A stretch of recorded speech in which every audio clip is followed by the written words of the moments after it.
అందరికీ నమస్తే. నేను మీ పావని గౌడ్. తెలంగాణ రాష్ట్రంలో ఎన్నికలకు ముందు గుంపు మేస్త్రి తెలంగాణ రాష్ట్రం మొత్తం తిరుగుకుంటా కేసీఆర్ గారి మీద తెలంగాణ రాష్ట్రం మీద ఏమని మొరిగిండయ్యా అంటే కేసీఆర్ తెలంగాణ రాష్ట్రాన్ని అప్పుల కుప్పగా మార్చిండు, అప్పులు చేసిండు అని మొరిగిండు. కానీ ఈ గుంపు మేస్త్రి అధికారంలోకి వచ్చిన తర్వాత కేవలం 8 నెలలల్లనే 50,000 కోట్ల అప్పులు చేసిండు. ఇప్పుడు అప్పుల కుప్ప కాలేదా రాష్ట్రం? మరి ఈయన అప్పులు చేయని అనుకున్నాడా? కేసీఆర్ గారు అప్పులు చేసి ప్రతి ఇంటికి సంక్షేమ పథకాలని అందించిండు. కేసీఆర్ కిట్టు నుంచి మొదలు పెడితే ముసలవ్వలకు పెన్షన్ దాకా ఇచ్చిండు, ప్రాజెక్టులు కట్టిండు, ఆస్తులను సృష్టించిండు. మరి ఈ గుంపు మేస్త్రి 8 నెలలల్లనే ఏం ఆస్తులు సృష్టించిండు, ఏం ప్రాజెక్టులు కట్టిండని ఈ 50,000 కోట్ల అప్పులు చేసిండు. ఈ 50,000 కోట్ల అప్పులు చేసి పెన్షన్లను 2,000 నుంచి 4,000 ఏమన్నా పెంచిందా? లేకపోతే రైతు బంధు కాకుండా రైతు భరోసా పేరు మీద 15,000 ఏమైనా ఇచ్చిండా? రైతు కూలీలకు 12,000 ఇచ్చిండా? కౌలు రైతులకు 15,000 ఏమైనా ఇచ్చిండా? లేకపోతే ఆడబిడ్డలకు కళ్యాణ లక్ష్మిల తులం బంగారం ఇచ్చిండా? లేకపోతే కేసీఆర్ కిట్ ఇచ్చిండా? దళిత బంద్ ఇచ్చిండా? బీసీ బంద్ ఇచ్చిండా? యాదవన్నలకు గొర్రెలు ఇచ్చిండా? ఏం ఇచ్చిండు, ఏం తెచ్చిండు, ఏం సంపద సృష్టించిండని ఈ 50,000 కోట్ల అప్పులు చేసిండు? ఏదన్నా ప్రాజెక్టు కట్టిండా? ఏం చేసిండని ఈ ప్రభుత్వుడు 50,000 కోట్ల అప్పులు చేసిండు?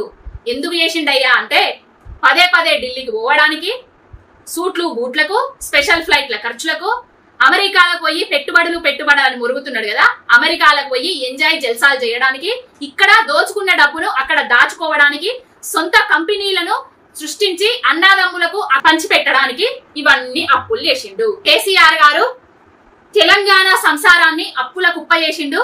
నేను ఒక్కొక్కటిగా సర్దుకుంటూ వస్తా అనేసి చెప్పిండు.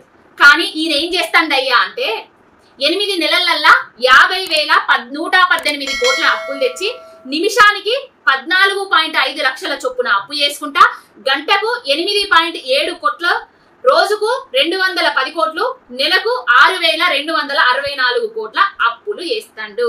ఇదే ధోరణే కొనసాగితే 5 ఏళ్లు ముగిసే నాటికి కాంగ్రెస్ సర్కారు చేసే అప్పు 3.75 లక్షల కోట్లుగా ఉండబోతుంది. అసలు ఏమి ఇయ్యక ముందే, ఈయనిచ్చిన హామీలు నెరవేర్చక ముందే ఇన్ని కోట్ల అప్పులు చేస్తే మరి హామీలను నెరవేర్చాలంటే ఎన్ని కోట్ల అప్పులు చేయాలి? అప్పుడేమో కేసీఆర్ అప్పులు చేసిండు అనేసి ఆయన మీద దుష్ప్రచారాలు చేసిండు. లంకె బిందెలు ఉంటాయని నచ్చినము, మట్టి బిందెలే దొరికినాయి అని చెప్తున్నాడు. మరి మట్టి బిందెలు ఉంటాయన్న సంగతి ఎలక్షన్లకు ముందు తెలియదా? ఎందుకు ప్రజలకు ఏమార్చి అలవిగాని హామీలు ఇచ్చిండు? తెలంగాణ రాష్ట్రాన్ని ఏ వైపుకు తీసుకుపోతా అని చూస్తున్నాడు. అయ్యా ప్రజలారా, ఒక్కటి గమనించుండ్రి.